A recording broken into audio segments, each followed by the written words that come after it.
So therefore I have asked you for some favor. But I know that persons who are pure devotees, and have, by serving the lotus feet of great souls, become freed from all material desires, are always merged in the ocean of transcendental bliss, and, as such, are always satisfied simply by glorifying your auspicious characteristics. For them, there is nothing else to aspire to or pray for. In the 9th canto of the Bhagavatam, 4th chapter, verse 67, the Lord of Vaikuntha replies to Durvasa Muni thus: My pure devotees are always satisfied for being engaged in devotional service, and therefore they do not aspire even after the 5 liberated stages, which are 1. To be one with me, 2. To achieve residence on my planet, 3. To have my opulences, 4. To possess bodily features similar to mine, and 5. To gain personal association with me. So when they are not interested even in those liberated positions, you can know how little they care for material opulences or material liberation. There is a similar prayer by the Nagapatnis, the wives of the Kaliya serpent, in the 10th canto of Śrīmad-Bhāgavatam, 16th chapter, verse 37. The Nagapatnis say there, Dear Lord, the dust of your lotus feet is very wonderful. Any person who is fortunate enough to achieve this dust does not care for heavenly planets, lordship over all the planetary systems, the material perfections of yoga, or even liberation from material existence. In other words, anyone who adores the dust of your lotus feet does not care a fig for all other perfectional stages. There is a similar statement in the 10th canto, 87th chapter, verse 21, wherein the Shrutis, the Vedas personified, pray to the Lord as follows: Dear Lord, it is very difficult to understand spiritual knowledge. Your appearance here, just as you are, is to explain to us this most difficult subject of knowledge of the Spirit.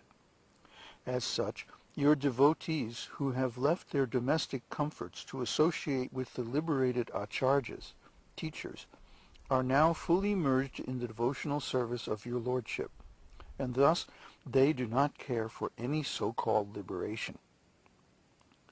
In explaining this verse, it should be noted that spiritual knowledge means understanding the self and the supersoul, or superself. The individual soul and the supersoul are qualitatively one, and therefore both of them are known as Brahman, or spirit.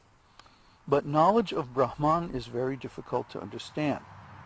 There are so many philosophers engaged in the matter of understanding the soul, but they are unable to make any tangible advancement. It is confirmed in Bhagavad-gītā that out of many millions of persons, only one may try to understand what is spiritual knowledge. And out of many such persons who are trying to understand, only one or a few may know what is the Supreme Personality of Godhead. So this verse says that spiritual knowledge is very difficult to achieve, and so in order to make it more easily attainable, the Supreme Lord himself comes in his original form as Sri Krishna and gives his instruction directly to an associate like Arjuna, just so that the people in general may take advantage of this spiritual knowledge. This verse also explains that liberation means having completely given up all the material comforts of life. Those who are impersonalists are satisfied by simply being liberated from material circumstances.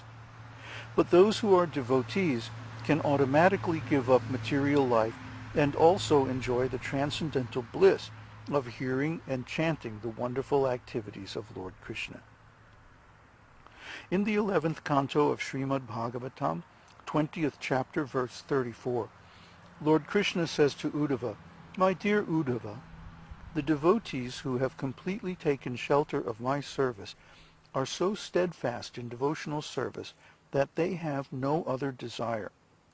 Even if they are offered the 4 kinds of spiritual opulences, they will refuse to accept them.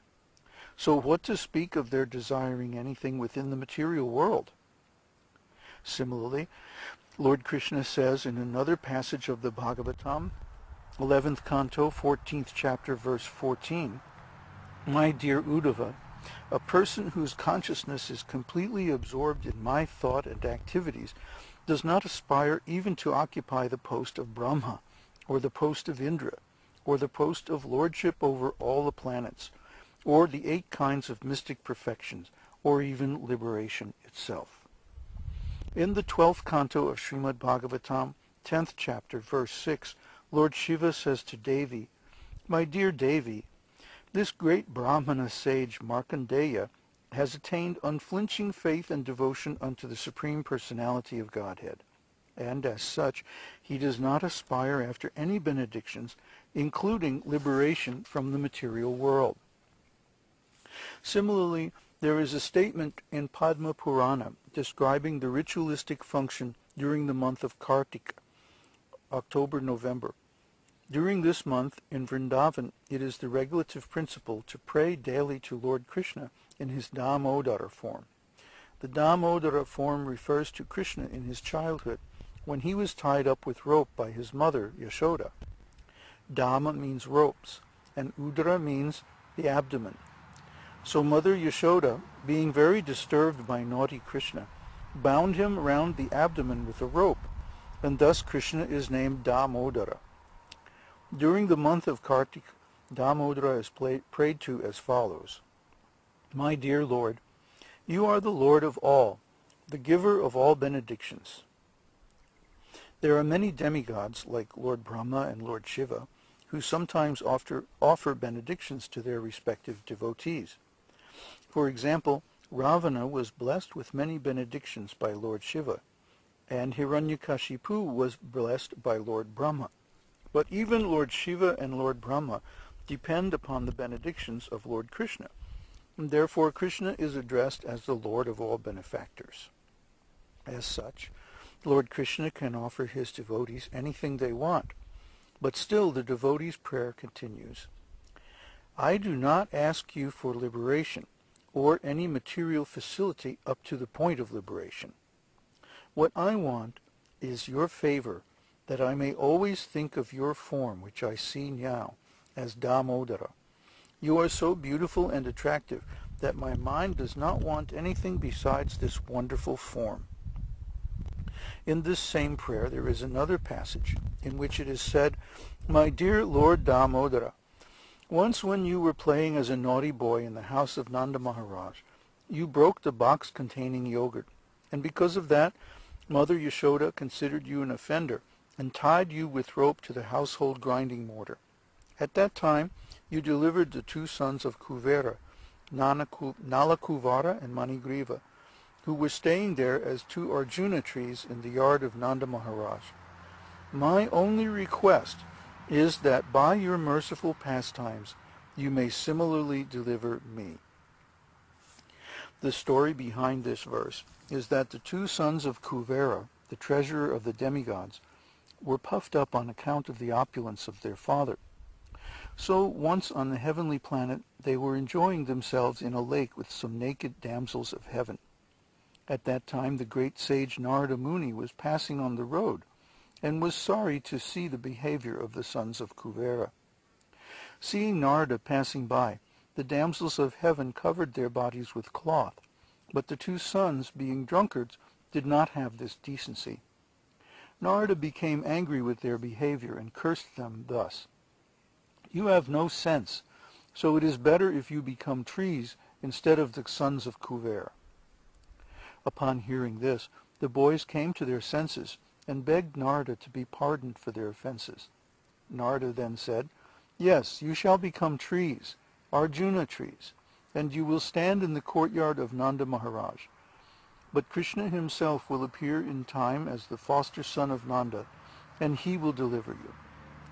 In other words, the curse of Narada was a benediction to the sons of Kuvera, because indirectly it was foretold that they would be able to receive the favor of Lord Krishna. After that, Kuvera's two sons stood as two big Arjuna trees in the courtyard of Nanda Mahārāj, until Lord Damodara, in order to fulfill the desire of Narada, dragged the grinding mortar to which he was tied and struck the two trees, violently causing them to fall down. From out of these fallen trees came Nalakuvara and Manigriva, who had by then become great devotees of the Lord. There is a passage in the Hayashirsha Pancharatra which states, "My dear Lord, O Supreme Personality of Godhead, I do not want any resultant benediction from my religious life, nor do I want any economic development, nor do I want to enjoy sense gratification nor liberation.